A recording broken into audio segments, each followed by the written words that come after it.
Welcome to the Open Mic Podcast Show with Mike Midgley. Hey, and welcome to the Open Mic Podcast. On today's episode, I'm excited to be covering the topic of turning fans into customers and customers into fans.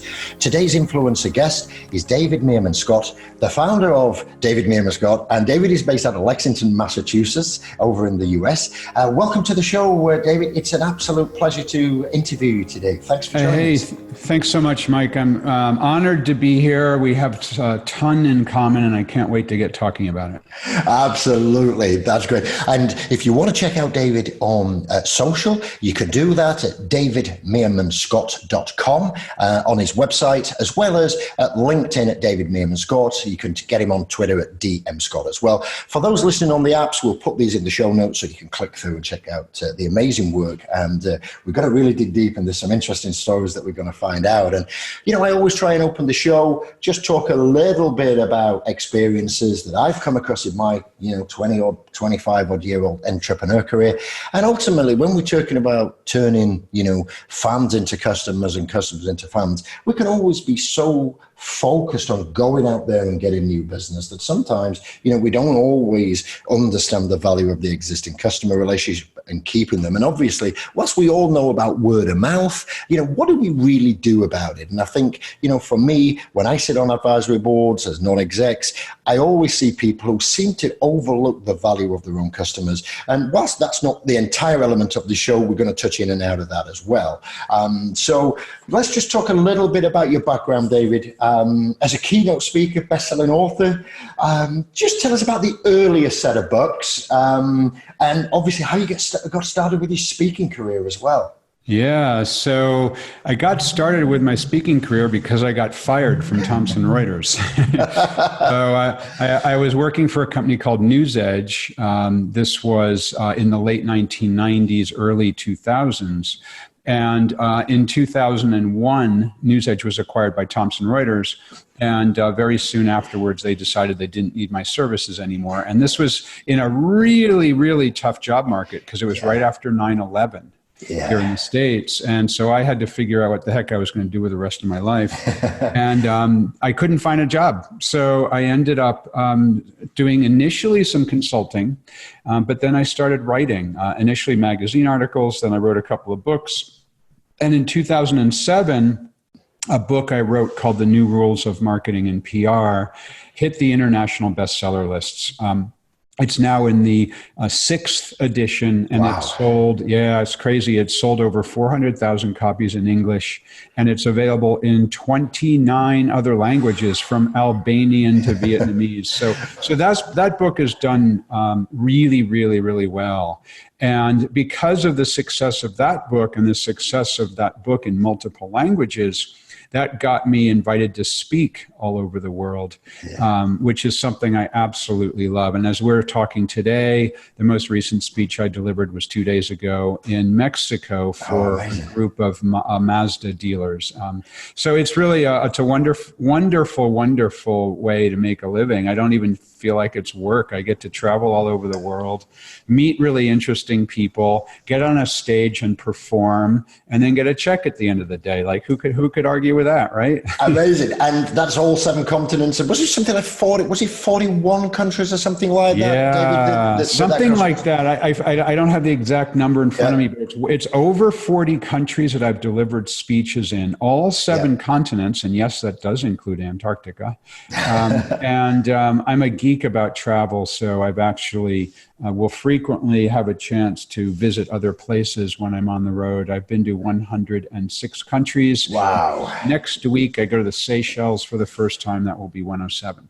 Oh, that's amazing. Congratulations. And we were speaking off air earlier, about entrepreneurship and, sometimes what you just shared there, you had a series of adversities, what our audience of entrepreneurs see on a regular basis, whether it's trying to grow the company, keep the cash flow running, hiring the right teams, out-competing competitors, economic climates. There is a lot of adversities in the entrepreneurial life. Yes. And it's about how you deal with them and bounce back. And from getting fired to, as I suppose, finding your place, really, you've obviously gone on to, probably, and I say this with the utmost respect, achieved a lot more now than what you would have done if you'd have probably not got fired, which the irony of that, is great, and you get to do what you want. Yeah, no, I always tell people that the best career move I ever made was losing my job, because I've been happily unemployed now for 17 years.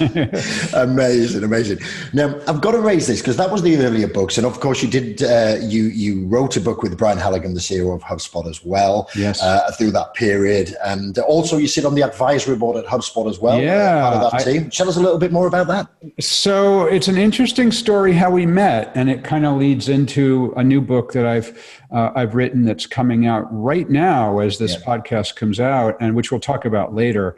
But I was invited in September of 2007, and this was just 2 months after my book, New Rules of Marketing and PR, came out. I was invited to the offices of HubSpot, a brand new company in Cambridge, Massachusetts that had 7 employees.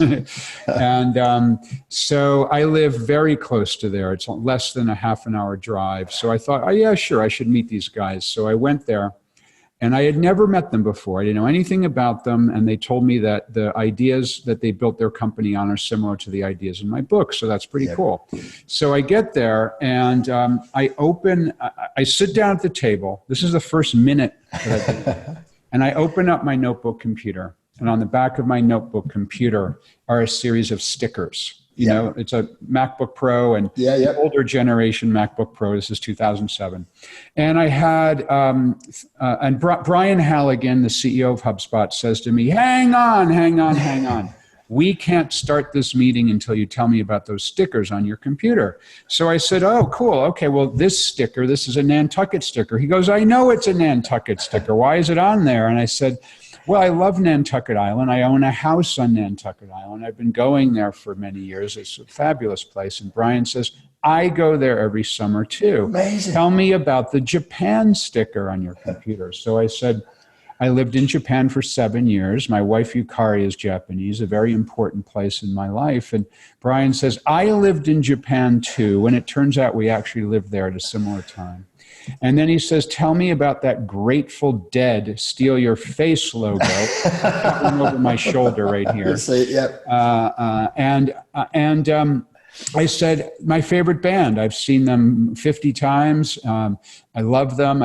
First show I went to when I was 17 years old. Brian says, I love the Grateful Dead too. I went to my first show when I was a teenager. I've been to over 100 shows. We're like long lost brothers, Brian. What's going on here? It's just like a twin. Right? Yeah. It's crazy. And this was the first minute that I had met Brian Halligan. And so very long and convoluted sort of relationship that we've had that's been unbelievably positive, because he invited me to join the HubSpot advisory board as the first advisor they ever hired, right then and there. And I've been involved since 2007. Yeah. When I joined, they had 7 people, beta software, no customers. And as you know, they're doing great. There's over 60,000 customers, 650 million in revenue they'll do this year. Public on the New York Stock Exchange, and I've been involved ever since. Brian and I co-wrote a book, Marketing Lessons from the Grateful Dead. We've been to hundreds of live music concerts together. We went to Japan together to open the HubSpot Japan office. Been a fabulous relationship. And it's all based on the fact that we shared fandoms. We shared these things that are important in our life. And that happens to so many people. Yeah. You have an instant relationship with somebody because you share a passion. Yeah, absolutely. And I just find that concept to be absolutely fascinating. But it's also testament to yourself and Brian, because a lot of people would have started that meeting, maybe seen the stickers, then maybe got straight down to business because they were keen to get going or do whatever reason and overlook that. So it's also a no doubt about being perceptive as well, isn't it? And keeping that perception out there and wanting to engage and, I suppose wanting to be open to building relationships and explore opportunities, where sometimes I often see that people are so focused on what they're doing. Oh, I'm here for a meeting, I'm here to close this deal, or I'm here to discuss this opportunity. They sometimes miss that, and it's a big crying shame. And, it doesn't matter how hard we try, sometimes the pressures of day-to-day life just sometimes, means that happens. But congratulations. And the other thing related to this is that so many business people are reluctant to share what they love to do on their personal life. Yeah. The idea of putting stickers on your computer that relate to the things you love in your personal life is something that not everybody does. Yeah. This is business. I use LinkedIn for business. I use Facebook for personal. I don't put any stickers on my computer because that's business, but I'll put a bumper sticker on my car because it's personal, right? I'm a massive believer in the power of combining your business life and your work life. Absolutely. Not work-life balance. That's something different. That's a different concept. I'm talking about combining the two of them such that you have an opportunity to interact with like-minded people in both lives. Yeah, and you're attracting and you're putting that signal out there, right? Now, this is the part of the bio that I'm going to geek out on. For the listeners who have listened to my show, I'm a big space fan, and especially out of Apollo stuff and things like that. We had a fantastic guy called John Bates on the open mic. I think it's episode 34 or something in season 3 or whatever. And he worked with the NASA guys. And tell us a little bit more, David, about the book that you got involved with, which you co-authored, Marketing the Moon. And specifically, I've got to ask you about the person who wrote the foreword, which is obviously Gene Cernan, the last man who walked on the moon, and which is, I understand it's going to be made into a film and things like this. So just tell us a little bit more about that. This is totally off the script, by the way, guys. This is just me to fan out here. It's all good because I'm a huge fan of the Apollo lunar program also. Yeah. I was 8 years old in 1969 when Apollo 11 landed on the moon.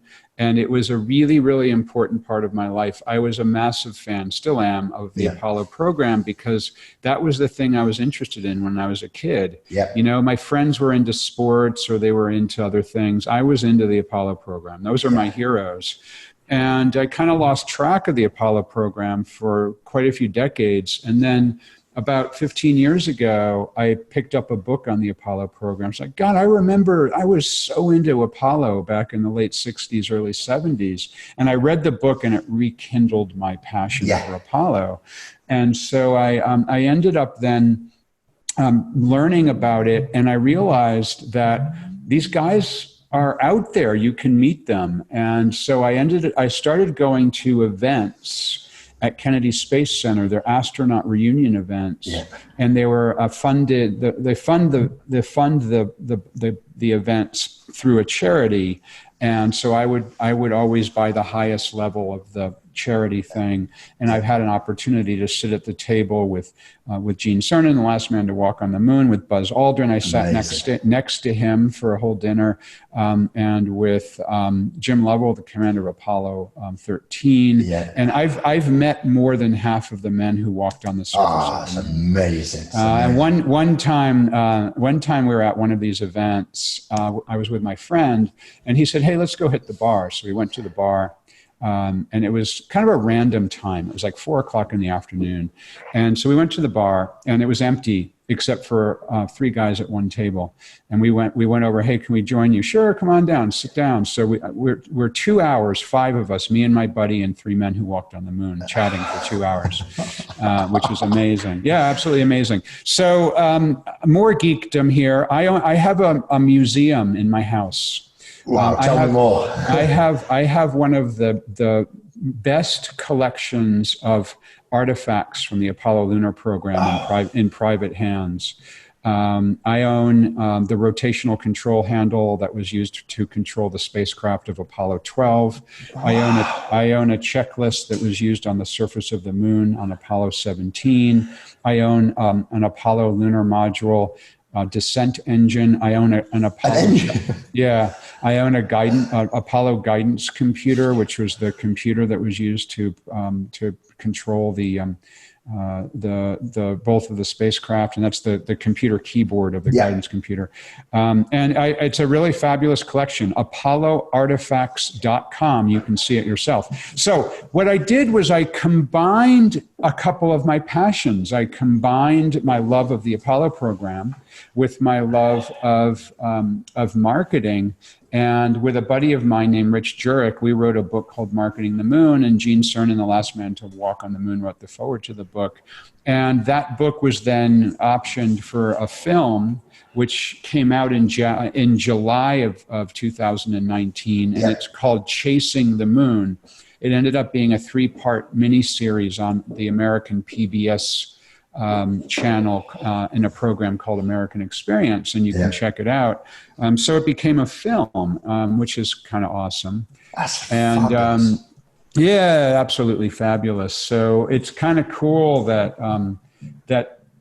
something that I'm passionate about turned into a book, turned into a film, and made so many people happy just because I decided to talk about something I'm passionate about. Well, I didn't know about the collection, and congratulations, and thank you very much for sharing it. As we will put that the domain, the ApolloArtifacts.com, into the show notes as well. And when I was researching for this show with Richard Jurek, I understand he also has a collection of things like $2 bills that was actually in the pockets of the astronauts when they walked on the moon and things like that. Is that? I mean, did I get that right? You did get that right. Unlike my specialty with the my Apollo collection is I really like pieces of hardware, pieces of the spacecraft, are things that were actually used in space. I have a mechanical pencil that was used on Apollo 9. I have a flashlight from the Apollo missions. I mean, these are the things I really dig. I think they're so cool. Amazing. And what Rich, my co-author, collects is $2 bills that have been flown in space. He has the world's best collection of that's what I saw. $2 bills. And that, I mean, that's a really freaking obscure collection, but it's pretty cool because, it's a real, he's really passionate about it. And it's one of those crossover collections because it's both Apollo and people who love currency. Yeah, absolutely. Well, thank you so much for sharing that. And we can get back on with the show now. Let me just mention one more thing, Mike, because you were talking about your friend who works with the astronauts. So I got an email a couple of months ago from NASA. And they said, David, we're working on the Artemis program, as you may know, which is NASA's plans to get the Apollo get astronauts back on the surface of the moon. Correct. And your book, Marketing the Moon, is required reading for everybody here in the Public Relations Department of NASA. And we're having a meeting on May, whatever the date was. Would you please come and give us and spend the day with us? I said, sure. So both Rich and I went to Washington, D.C. to NASA headquarters. But what we didn't realize is how important this meeting was because Jim Bridenstine, the director of NASA, he runs NASA, the top guy in NASA, spent the entire day with us. And he is a massive fan of our book, which was amazing, right? And at the end of that day, we donated our time. They paid our travel expenses, but we donated our time. At the end of the day, as a thank you for doing it, they gave us an American flag that was flown on the last space shuttle mission. And it's an official NASA flag flown, and they had it framed for us. And so, how cool is that, right? To be able to share your expertise with the organization who you're passionate about. It's just like back in kindergarten with kids, isn't it? It's like kids in a sweet shop type of thing. It's just really, really cool. It'd be great if you could get us a picture of that. We'll drop that on your page for things like that or anything like that. So that'd be amazing. And it's just out of this world, and that's a bit, excuse the pun with that, but it is, and to the true fans. And, even though we're geeking out a little bit here, listeners, NASA as a business, if you look at the technology that you have in your hands today, from the microwave oven all the way through various things, all developed as part of the space program and various things. So, NASA's not just one of those organizations who just burn money and taxpayers' money. They've brought a lot of commercial benefit and convenience to the world throughout their research, their development, development, and when you go to the space center, whether as a tourist or you've had the benefit and the pleasure that David and Richard had to go and work, in a professional capacity, you actually see how dedicated these guys are, and what they've actually brought to them. It's a lot more than just putting fuel through an engine and getting to the moon and back. But and one more thing, Mike, that is, to me, is really going to bring our conversation full circle about NASA. I've spent the last we'll talk about this in a moment, but I've spent the last 5 years studying fandom, wrote a new book about it. But think about NASA for a second in this way. NASA is a government agency. Yeah. NASA is a government agency that has over 50 million fans. I'm looking at their Instagram right now. They have 51 million followers on Instagram, and they have 34 million followers on Twitter. And you can't go anywhere in the world without seeing people wearing NASA logo gear. Yep. They have the hat with the NASA logo, the T-shirt with the NASA logo, the sticker on the back of their computer. I'm guilty of this on their of NASA logo. This is and they're a government agency. You can't say that about the IRS. Can you imagine 50 million fans of the home agency or something? I mean, it's absolutely remarkable. And so this idea of fandom, to me, is, I believe, just one of the coolest things in the world that we business people can tap into. Amazing. So on that point, we're talking about this fandom, fanacracy.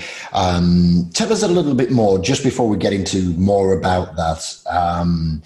You believe that the pendulum has swung far in the direction of this sort of superficial online comms and tech, the tech weary. Just quickly talk us through that before we get into that sort of fanacracy and things like that. Yeah. So, I mean, clearly, so well, because of the business that you've been working in, the idea of online communications is fabulously powerful. I've written 5 books on it. It is incredibly powerful. However, there are so many people who are abusing that channel. Yeah. They're doubling down on spam.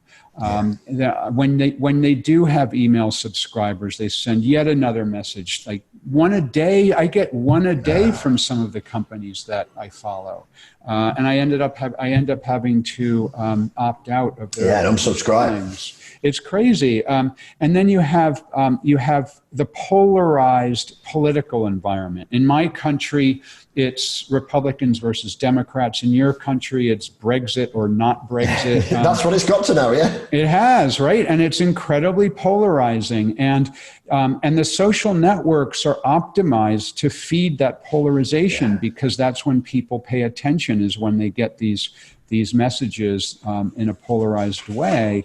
And in some cases, companies are using robots to communicate. You don't even know if the person you're communicating to on Facebook is a robot.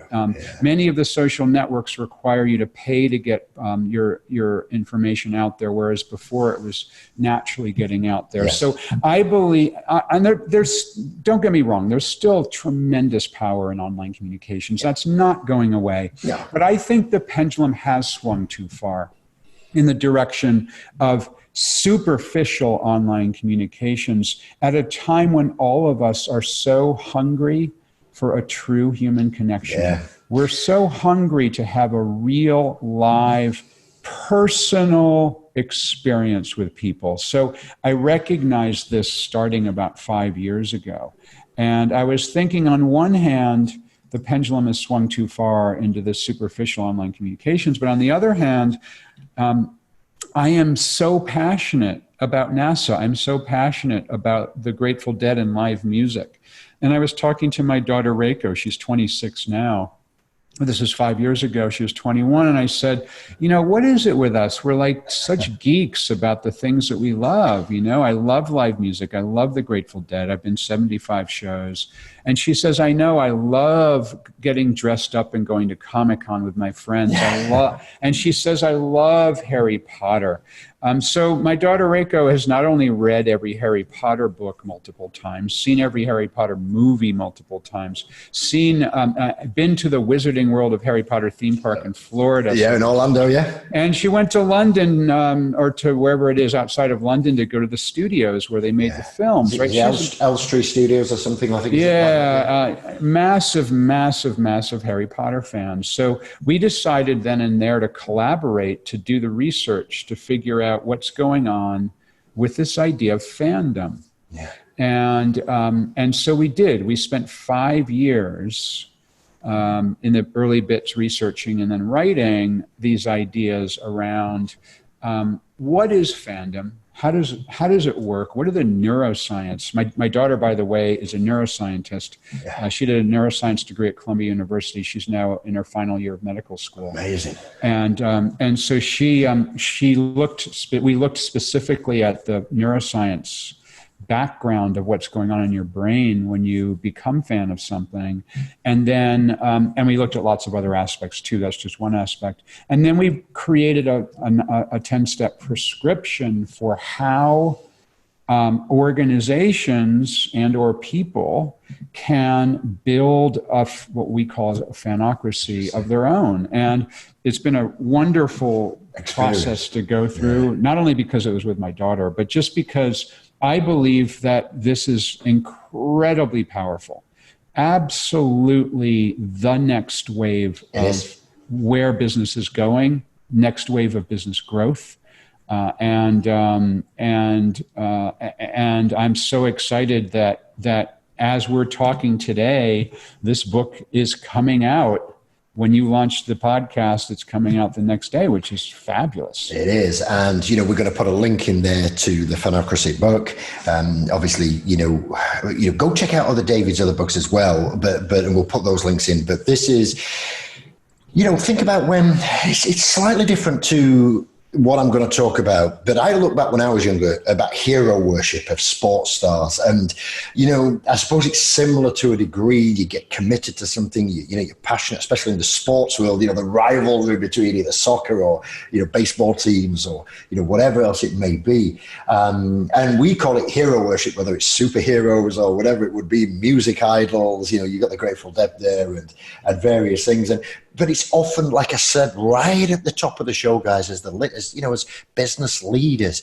How much are you overlooking this? How much are you following what you believe is these gurus online, like what, as David said, saturating the market and used wisely, used with permission, technology, amazing. But it's almost, David, that when you get into those type of environments, when you eventually get put through to a customer service rep, whether you're calling your bank or it doesn't matter, you're sort of relieved. Oh, thank God, I can actually speak to a human being. And like you say, it's come full circle that's what people crave, isn't it? That human interaction. It totally is. They absolutely crave that human interaction. And, you talked about heroes, and that is an important part of it, but people are also fans of things that aren't based on a particular person. Yeah.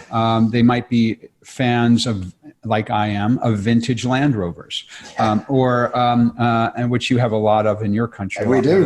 A lot more than I have in my country. You have to look really hard to find good vintage Land Rovers in the U.S. Or they're fans of fishing, or in my case as well, fans of surfing. And so we almost all of us, there's actually a small percentage of us who don't have these passions, but 95% of us are passionate about one or several things. And that passion is something that we want to spend time and or money doing. We can't wait to do it again. But here's the key. Here's where it becomes really, really interesting. One of the reasons, by far the most important reason, and this comes from neuroscience, of why we are so passionate about these things is it's almost always because some of our closest friends do that same thing. Yeah.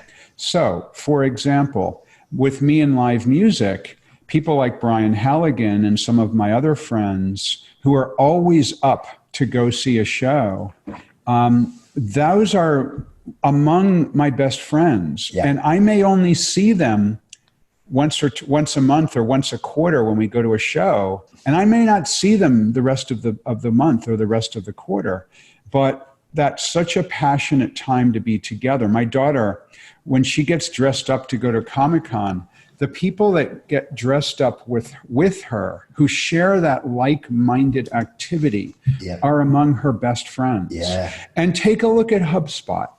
The people who interact on a regular basis with the people who work at HubSpot, people who are HubSpot partners like you, the inbound conference in the worldwide event that's held in Boston, 25,000 people.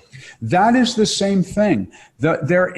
People are yes, you're going to go to the sessions and learn a little bit about marketing. But it's part of belonging, isn't it? You want to belong. But it's right. It's part of belonging. It's interacting with like-minded people, because if you're sitting next to someone at the HubSpot event, they're almost certainly going to be a professional marketer or salesperson or a customer support person, and you're going to be able to have an instant bond with them because you work in a similar industry. So this idea of fandom is having connections with like-minded people.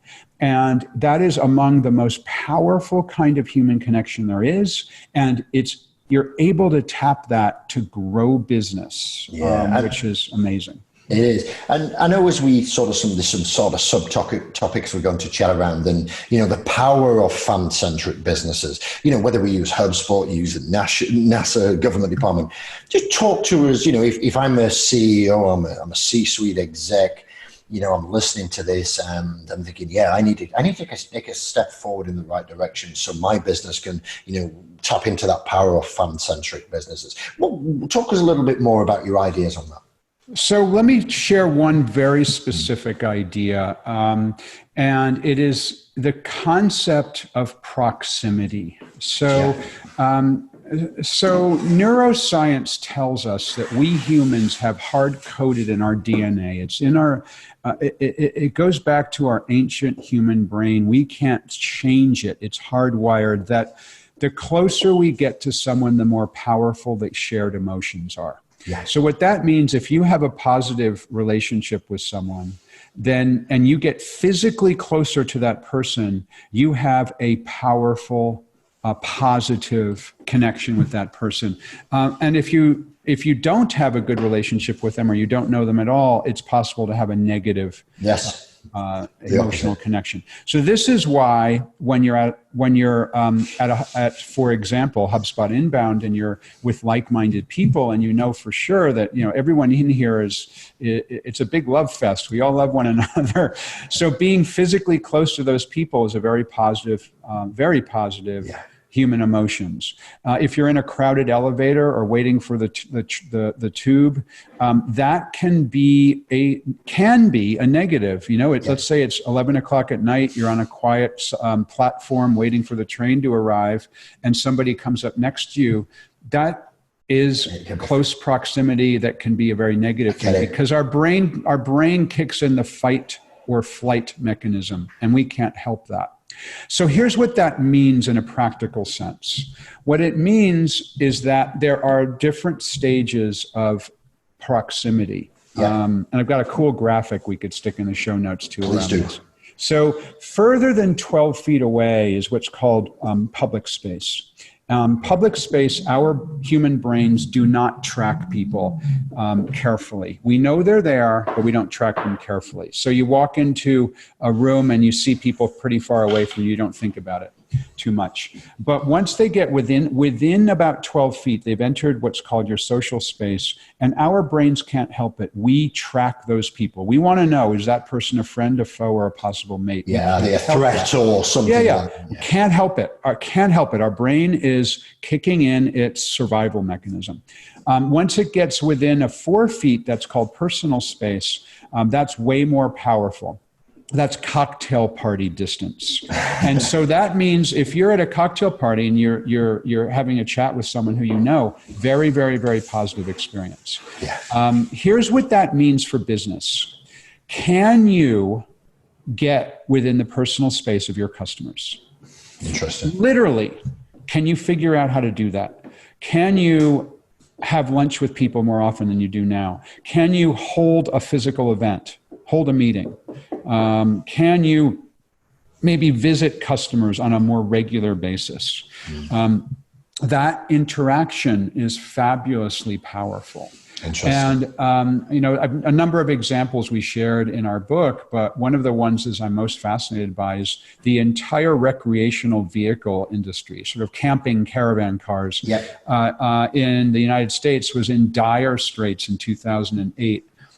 Because of the financial crisis, they sold half as many units as the year before, and many companies were going bankrupt.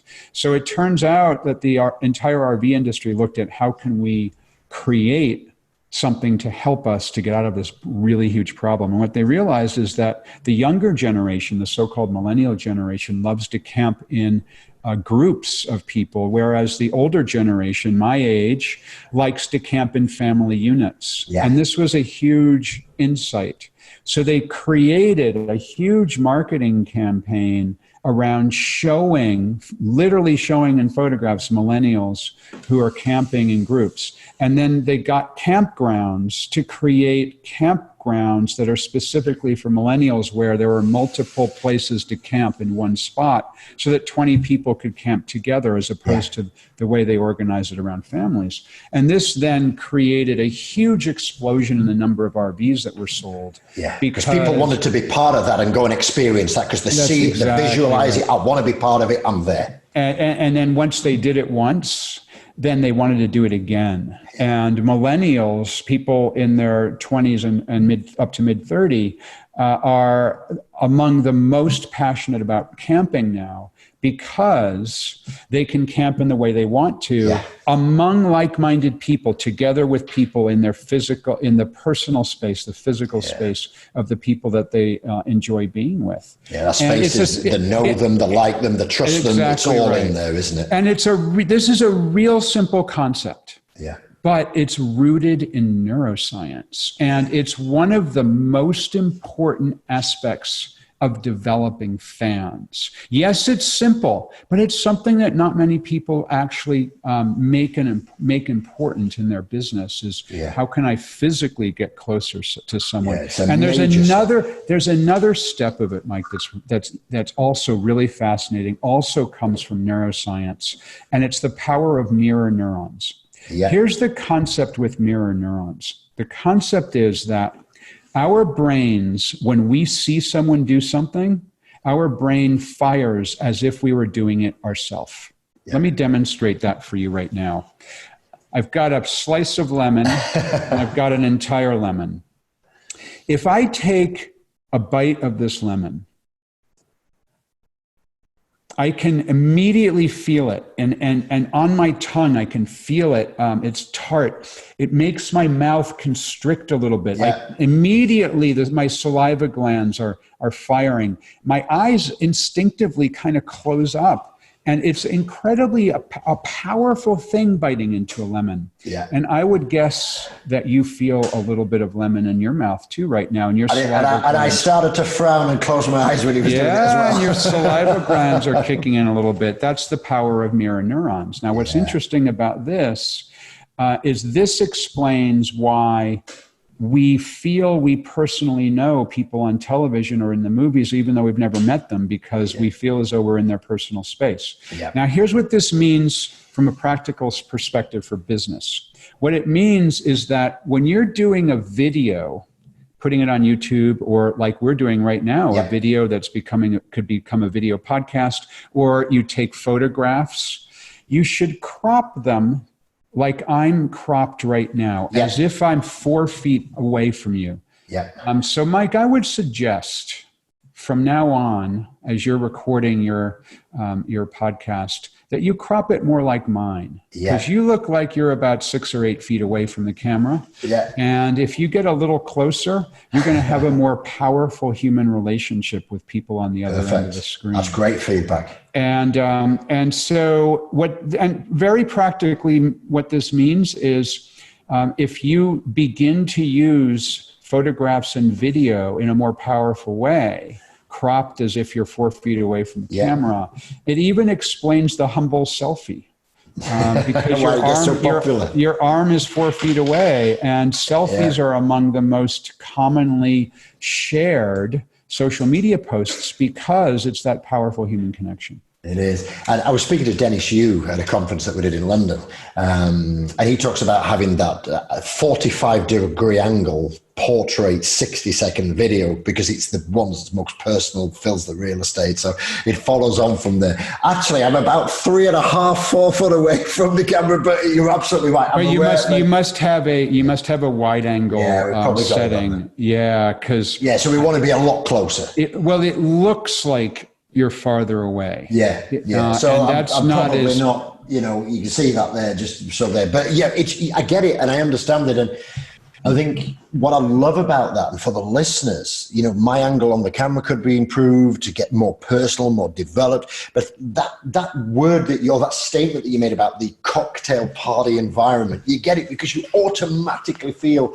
shoulder to shoulder. What do you do? Who's invited you? Oh, that's a great dress or a great suit or whatever. And it's a conversational starter because of that space, and I get it. And whereas, like you said, the 12 feet example, wow. So translating that into how do we do that in business to become more, personal and open? It's an amazing sort of point. And it's truly powerful. It absolutely is truly powerful. Got a bunch of really cool examples that we share in Fanocracy. We can't wait to see that because we've got it on pre-order as well. I know it comes out a little bit later in the UK than it would do on the States market, but we can't wait for that to happen and come out. So tell me a little bit more. You mentioned about why companies must let go of their creations to grow fans. What exactly do you mean about that, and what can the listeners sort of take from that?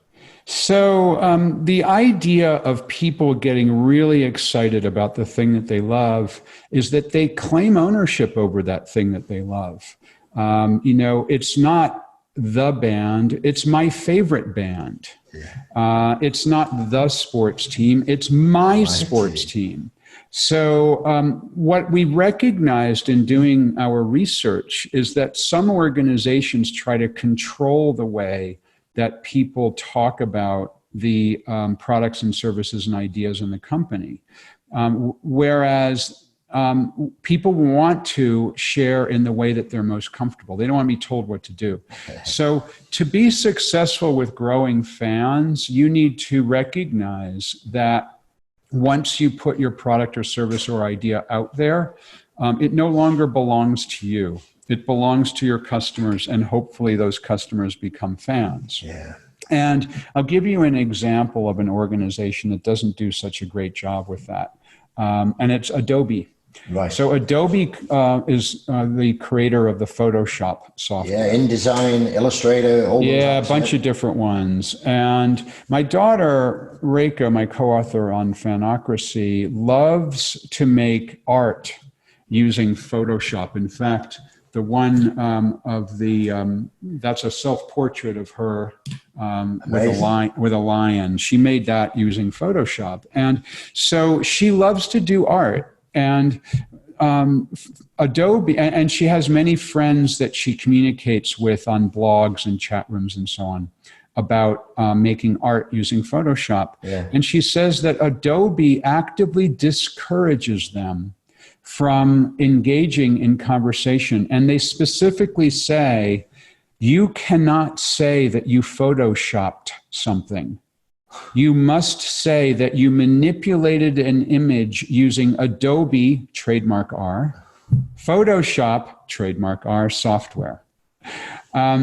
And you can never use the word Photoshop as a verb. I mean, they've got all these arcane rules, and they actively discourage people from being their fan. And I would contrast that with a couple of examples. One is, I don't know if you know this company called iRobot. They make robotic vacuum cleaners. One of the ones they make is called the Roomba. And so the Roomba just cruises around your floor and vacuums while you're away. It's kind of neat. It turns out that some dogs and cats like to hitch rides on a Roomba. So they'll sit on the Roomba and the Roomba will be going around the room. And so there's a whole huge series of videos on YouTube of people who have posted videos of their pets riding on the Roomba. Now, what iRobot could have done is said, this is not a valid use of our product. You need to remove these videos from YouTube. They could have done that, but they didn't. They celebrated the fact that people are kind of crazy about their animals and crazy about their vacuum cleaner. And so those things have been an interesting way for And they opened it up and then created, not a community, but like, oh yeah, my pet does that as well. And it's back to that it is a community. It is Yeah. a community, and it's a powerful form of fandom. And in another example, Microsoft. Microsoft has a channel called the Microsoft Partner Network, and it's by far the biggest channel to sell Microsoft product and services, $95 billion. The partner channel communications, online communications, is actually run by the partners, which is remarkable. And so Microsoft let go of that. Microsoft let go of the creation. They trust the partner. So if the partner has a question about how to use a product, another partner will answer that question. Amazing. And so this idea of losing control, not trying to control the messages, realizing that once you put your product or service out there, it's controlled by your fans, and letting go is really powerful. That's amazing. And thank you for sharing those examples. They're amazing. Now, you talk about the importance of giving gifts with absolutely no expectation of any sort of return. Why is that so important in the digital age today? And is that, give us a couple of examples of the gifts. Is that, like you say, taking people out for a meal? Is that sending them a couple of cinema tickets, or, a ticket to Comic-Con, or whatever? Just give us your view about that, and how entrepreneurs and the listeners who are maybe not giving gifts, what can they learn from that, and how can they apply it in their business? Sure. So lots of examples of that. But I got the idea, Brian Halligan, CEO of HubSpot, and I got the idea about that because our favorite band, the Grateful Dead, famously allows their fans to record their concerts. Right. Every other band says no recording allowed. If you look on a concert ticket from any other band, it says no recording devices allowed, no video, no audio. The Grateful Dead said, sure, why not? You want to record our concerts? That's great. You could bring in professional level recording gear. We'll even give you a special place right behind the mixing board to be able to set up your gear. That was unique. That was different. And what happened was that led people to create. Initially, it was cassette tapes in the early days, and then MP3 files of the recordings, which they then shared. So the gift that the Grateful Dead gave cost them nothing. Yeah. That gift was, you may record our concerts. That led to them being among the most popular touring bands in history because people would listen to their music on the tapes and the MP3 files and say, gee, I want to see them live. I like these guys. And then they would sell concert tickets as a result. And then a T-shirt, and then whatever else comes from that. So they recognized they weren't in they were in the business of building fans, not the business of just clamping down on the way that people can see the show. And what that manifests itself in digital marketing is really simple. That is, so many organizations believe that they need to put in the requirement that you have to fill out a form, including an email address, to deliver content to people. Mm-hmm. But that's not giving content away. That's setting up an adversarial relationship. Yeah. If you say to somebody, here's my white paper, or if you say to somebody, here's my ebook, and you demand that the only way they're going to get that white paper or ebook is to give you an email address before they even see that white paper or ebook, that is an adversarial relationship. You're putting up a roadblock between you and your potential customer. You're actively saying, I don't trust you. I don't want you to become my fan. Yeah. So I want people to think that there's an alternative. The alternative is to give the gift of your ebook or your white paper without any expectation of anything in return. Eliminate the requirement that somebody puts in an email address and make it completely and totally free. Let people share it on social networks. You could even let people put your white paper or your ebook on their website. Not even downloading it from yours, but downloading it from their website. Yeah. And this is fabulously powerful. Now, I do recognize that people say, okay, well, yeah, but how do I know who's read it and all that? Well, you don't. Yeah. Sorry, you don't. You're giving away a gift without any expectation of anything in return. However, what you can do is you can put an email address in the white paper required. So, for example, you can say it's an alternative offer. After they get the white paper or after they get the ebook, near the end or somewhere you have another offer. Gee, did you like this white paper? Great. Why don't you register for our webinar? Did you like this white paper? Great. Why don't you apply to have a free trial of our service? Did you like this white paper? Great. Click here to join our email list. It's a great point. And for you, those listening, it's we term it, it's something what we do in the HubSpot community, as you know, David, is where we talk about ungated content, where we will put out, for example, maybe more value on a blog or a pillar page, and then ask them to potentially if they want to take that with them, they can then download it, but we give him the value up front as purely ungated content, and then they can download the blog as a PDF or whatever. Yeah. So that's another way to do it, and that totally works as well. Absolutely. Yeah, that's great. But I love those examples, and we think that's also a better way. And I love the pointer segment of it. If you've got any more questions about that, use the hashtag #TheOpenMic, send it in, and we'll get those answered for you. So as we come into the back end of the show, just here, David, passion is infectious.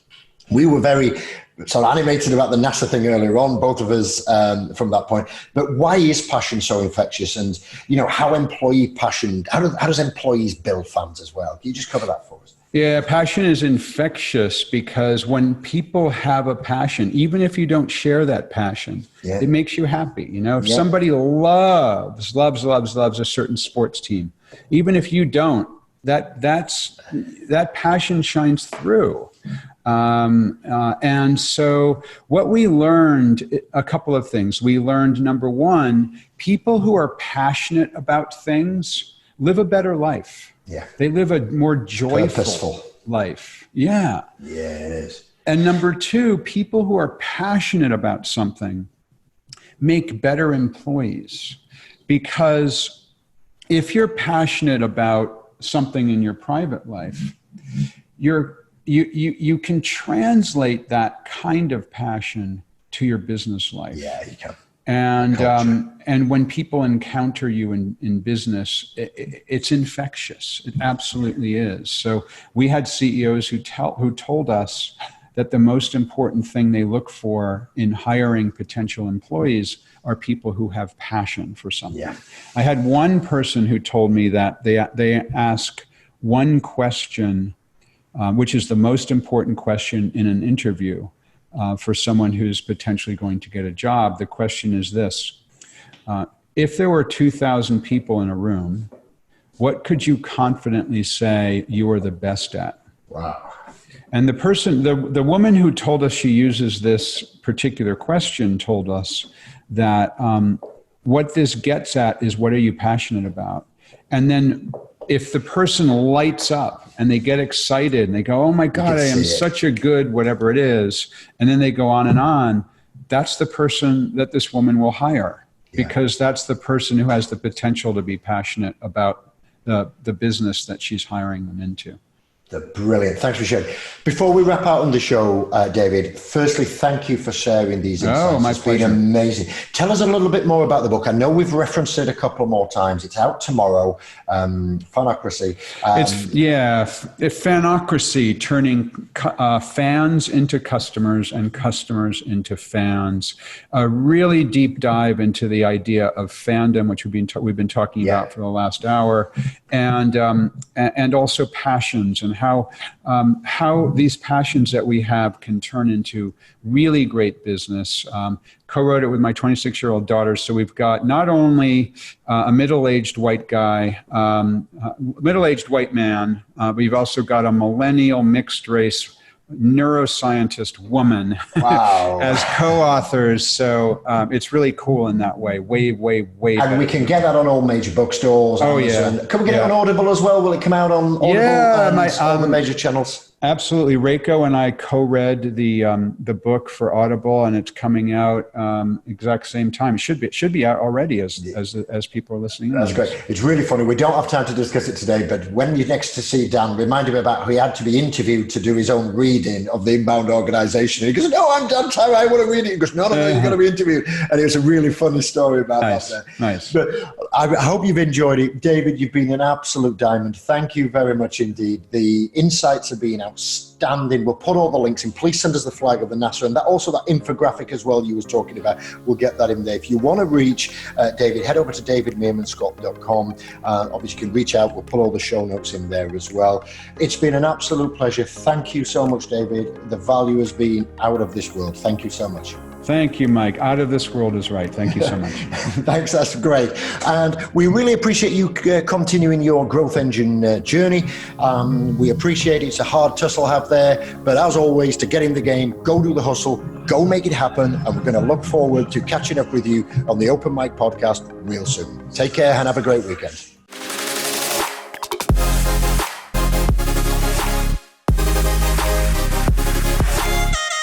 You have been listening to The Open Mic, brought to you by The Success Hub. To find out more and to get the resources we have mentioned in this podcast episode, simply visit blog.thesuccesshub.io and view the podcast section. Thanks for listening, and we look forward to catching up with you in our next episode.